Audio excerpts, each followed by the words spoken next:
ഓം നമോ നാരായണായ. എല്ലാ സുഹൃതികളായ സജ്ജനങ്ങൾക്കും എൻ്റെ വിനീത നമസ്കാരം. ഗോവിന്ദത്തിലേക്ക് എല്ലാവർക്കും സ്വാഗതം. ശുഭദിനം നേരുന്നു. ഓം നമോ നാരായണായ. നമുക്കിന്ന് മത്സ്യാവതാരമാണ് നോക്കാനുള്ളത്. ദശകം 32.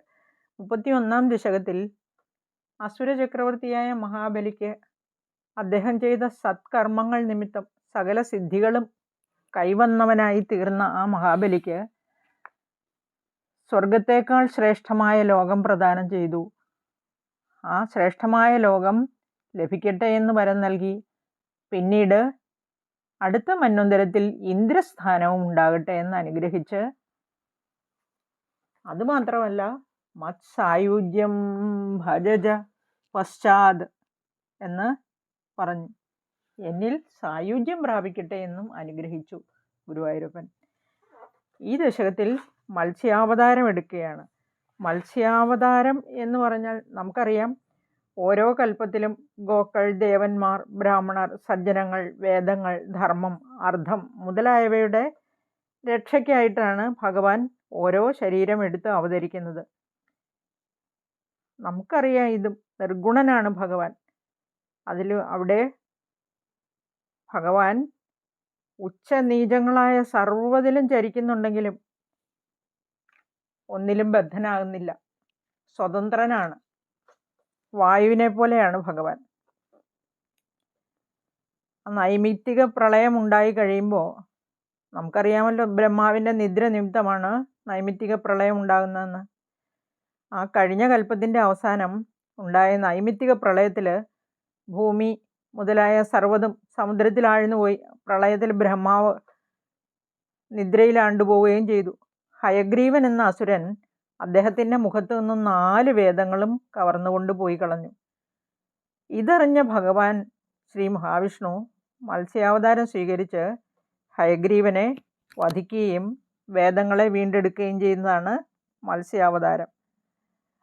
ആ കൽപ്പത്തിൽ സത്യവ്രതൻ എന്ന പേരോടുകൂടിയ ഒരു രാജർഷി ഉണ്ടായിരുന്നു.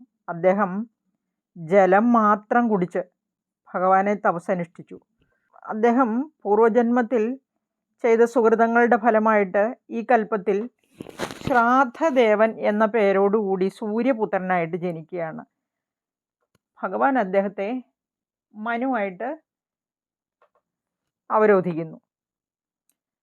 ഒരു ദിവസം ഈ സത്യവ്രതൻ കൃതമാല നദിയിൽ തർപ്പണം ചെയ്തുകൊണ്ടിരിക്കുമ്പോൾ അദ്ദേഹത്തിൻ്റെ ആ കൈക്കുമ്പിളിലെടുത്ത് തർപ്പണം ചെയ്യാൻ കൈക്കുമ്പിളിലെടുത്ത ജലത്തിൽ ഒരു ചെറിയ മത്സ്യത്തെ കാണുകയാണ്, മത്സ്യക്കുഞ്ഞ്. ആ സത്യവ്രതൻ മത്സ്യത്തെ ജലത്തോടുകൂടി നദിയിലേക്ക് തന്നെ കളയാൻ ഭാവിച്ചു. അപ്പോൾ ആ മത്സ്യക്കുഞ്ഞ് ആ സത്യവ്രതനോട് ഇങ്ങനെ പറഞ്ഞു: അല്ലയോ ദീനവത്സലനായ രാജാവേ, ജലജന്തുക്കൾ നിറഞ്ഞ ഈ നദിയിൽ എന്നെ ഉപേക്ഷിച്ചാൽ എന്നെ മറ്റ് വലിയ ജന്തുക്കൾ ഭക്ഷിച്ചു കളയും. പക്ഷേ തന്നെ അനുഗ്രഹിക്കാനായിട്ട് മത്സ്യരൂപം ധരിച്ച ഭഗവാനാണിതെന്ന് സത്യവ്രതൻ അപ്പോഴറിയുന്നില്ല. സത്യവ്രതൻ ആ മത്സ്യത്തെ രക്ഷിക്കാൻ വേണ്ടി കയ്യിലുണ്ടായിരുന്ന പാത്രത്തിൽ ആക്കി ആശ്രമത്തിലേക്ക് കൊണ്ടുപോവുകയാണ്.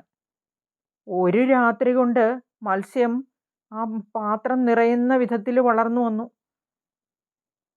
അപ്പോൾ അത് രാജാവിനോട് ഇപ്രകാരം പറഞ്ഞു: അല്ലയോ രാജാവേ, ഈ കുടത്തിൽ എനിക്ക് വളരെ ബുദ്ധിമുട്ടാണ് കഴിയാൻ. ഇതിനകത്ത് കഴിയാൻ ഞാൻ ആഗ്രഹിക്കുന്നില്ല. എനിക്ക് സുഖമായിട്ട് വസിക്കാൻ പാകത്തിനൊരു ഇടം ഒരുക്കി തരണം, ഒരു വാസസ്ഥാനം ഒരുക്കി തരണം എന്ന് പറയുകയാണ്.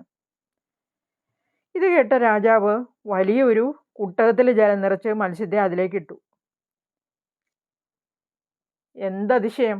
മാത്രം നേരം കൊണ്ട് ആ പാത്രം നിറഞ്ഞു. എന്നിട്ട് പിന്നെയും രാജാവിനോട് പറഞ്ഞു: അല്ലയോ രാജാവേ, എനിക്ക് സുഖമായി വസിക്കുന്നതിന് ഈ കുട്ടകം പോരാ, ഇതിലും വലുതായ ഒരു ഇടം എനിക്ക് ഒരുക്കി തന്നാലും. ഉടനെ രാജാവ് ആ കുട്ടകത്തിൽ നിന്നെടുത്ത് ആ മത്സ്യത്തിനെ ഒരു തടാകത്തിൽ കൊണ്ടുവന്നിടുകയാണ്. അത് മാത്രം നേരം കൊണ്ട് ആ തടാകത്തിൻ്റെ വലിപ്പത്തിനേക്കാളും കൂടുതൽ വേഗത്തിൽ വളർന്നു വലുതായി. എനിക്ക് ഈ തടാകം പോരാ, എൻ്റെ ശരീരം ഈ തടാകത്തിനേക്കാൾ വളർന്നു വലുതായിരിക്കുന്നു, അങ്ങ് കാണുന്നില്ലേ? എനിക്ക് സുഖമായി വസിക്കാൻ പറ്റിയ ഒരിടം കണ്ടെത്തി തന്നാലും പ്രഭു എന്ന് രാജാവിനോട് പറയുകയാണ് ആ മത്സ്യം. അപ്പോൾ അതിലും വലിയൊരു തടാകത്തിൽ കൊണ്ടുപോയി ആക്കുകയാണ് മത്സ്യത്തെ.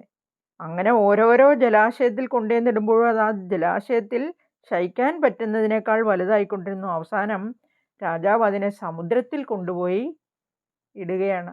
അപ്പോൾ ആ മത്സ്യം ഇപ്രകാരം രാജാവിനോട് പറഞ്ഞു, അല്ലയോ രാജാവേ, സമുദ്രത്തിലെ ബലവാന്മാരായ മറ്റു മത്സ്യങ്ങൾ എന്നെ ഭക്ഷിക്കും, അതുകൊണ്ട് അവിടുന്ന് എന്നെ ഉപേക്ഷിച്ചു പോകരുതേ എന്ന്.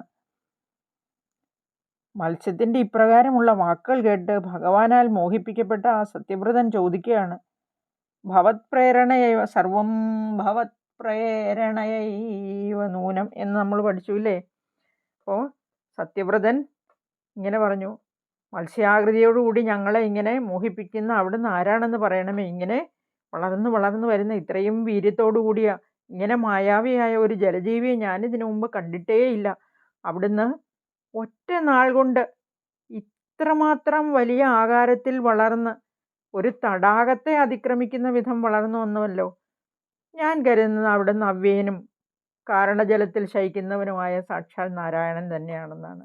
അല്ലാതെ മറ്റാർക്കും ഇങ്ങനെ ഒരു രൂപം ധരിക്കാൻ കഴിയില്ല. അവിടുന്ന് സാക്ഷാൽ മഹാവിഷ്ണു തന്നെ. അല്ലയോ ജഗദീശ്വര, അവിടുത്തേക്ക് എൻ്റെ നമസ്കാരം. അവിടുന്ന് ഭക്തന്മാരെ അനുഗ്രഹിക്കുന്നതിനായിട്ടായിരിക്കുമല്ലോ ഈ ജലജീവിയുടെ രൂപത്തെ ധരിച്ചിരിക്കുന്നത്. ഭക്തന്മാർക്കുള്ള മോക്ഷപ്രാപ്തിക്കുള്ള കാരണവും അവിടുന്ന് തന്നെയാണല്ലോ. അവിടുത്തെ സർവ്വ ലീലാവിലാസങ്ങളും പ്രാണികളുടെ ക്ഷേമത്തിനു വേണ്ടിയാണല്ലോ. നമുക്കിനി ഒന്നാമത്തെ ശ്ലോകം നോക്കാം. പുരാ ഹയഗ്രീവമഹാസുരേണ ഷഷ്ടാന്തരാന്തോദ്യതകാണ്ഡകൽപേ നിദ്രോന്മുഖബ്രഹ്മമുഖാധൃതേഷു വേദേഷ്വധിൽസ കില മത്സ്യരൂപം. പുരാ ഹയഗ്രീവ മഹാ അസുരേണ ഷഷ്ടാന്തര അന്തഃ ഉദ്യത കാണ്ഡകൽപേ നിദ്ര ഉന്മുഖ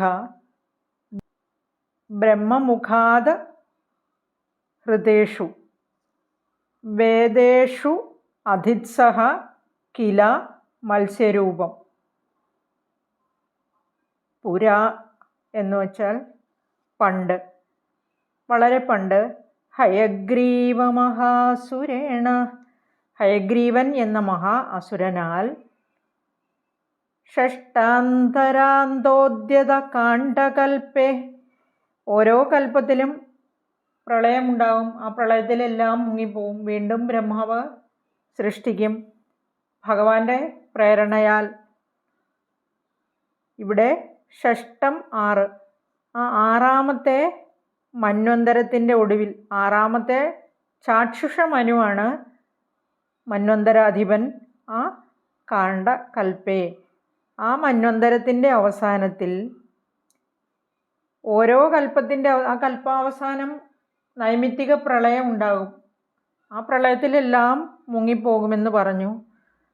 അങ്ങനെ ഇവിടെ നിദ്രോന്മുഖനായി, അതായത് ഉറങ്ങാൻ തുടങ്ങുന്ന നൈമിത്തിക പ്രളയം എന്ന് വച്ചാൽ ബ്രഹ്മാവ് ഉറങ്ങുന്നതാണെന്ന് പറഞ്ഞു. ബ്രഹ്മാവിൻ്റെ ആ രാത്രിയിൽ നമ്മൾ ഉറങ്ങുന്നത് പോലെ ബ്രഹ്മാവ് ഉറങ്ങാൻ പോകും.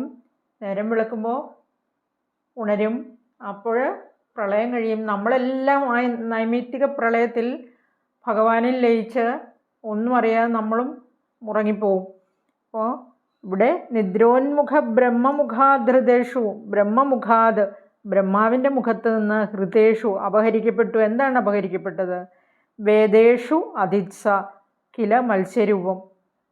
അപ്പോൾ വേദങ്ങൾ ആ അസുരനാൽ അപഹരിക്കപ്പെട്ടപ്പോൾ അവിടുന്ന് മത്സ്യശരീരം സ്വീകരിക്കാൻ ഇച്ഛിച്ചു എന്ന് കില മത്സ്യരൂപം എന്ന് പറഞ്ഞിരിക്കുകയാണ് ഈ ഒന്നാമത്തെ ശ്ലോകത്തിൽ.